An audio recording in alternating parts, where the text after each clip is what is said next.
Պարոն Գրիգորյան, բժիշկները նշում են, որ անգամ եղել են դեպքեր 19,000 դրամ աշխատավարձ է ստացել, ինչ կասեք այս մասով, ինչու է այսքան իջել իրենց աշխատավարձերը։ Իջելա, որովհետև հաշվարկն է այդպիսին, իջելա, որովհետև այդպես են որոշել։ Մարդիկ, ովքեր որ պացիենտի հետ չեն շփվում, մարդիկ, ովքեր որ այդ տիտանական աշխատանքը չեն կատարում, մարդիկ, ովքեր որ կյանքեր չեն փրկում, որոշել են, որ բուժաշխատողի աշխատավարձը պետք է այդպես հաշվարկվի, այդքան լինի։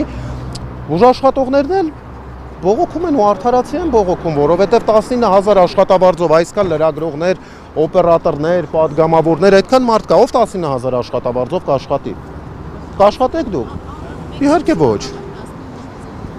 Եղել են դեպք 23,000, եղել է դեպք 50,000, բայց դա աբսուրդ է։ Երևանում։ Տեսեք, հաշվարկները այնպես է արված, որ դեռևս պարզ չի, դա ամբողջական աշխատավարձն է, ոչ ամբողջական աշխատավարձն է, բայց փորձը ցույց է տալիս մի բան։ Օրինակ, զուգահեռ անցկացնենք, երբ որ տաքսու վարորդները դուրս եկան բողոքի ցույց արեցին, նախարարը միանգամից ասաց, որ պատրաստ են իրենց բոլորին ապահովագրել։ Հիմա արդյոք անպայման է բժիշկները դուրս գան նման ցույցի, որ բուժաշխատողի աշխատավարձը բարձրացվի։ Ամոթ է դա։ Ախր ամոթ է։ Իրականում հիշում եմ 18 թվականին տենց կարգախոս էին հորինել իրենց համար, հիմա այդ կարգախոսը ես կօգտագործեմ։ Թողեք աշխատենք, ժողովուրդ։ Թողեք արժանավայել աշխատենք։ Մենք պահանջը ի՞նչն է։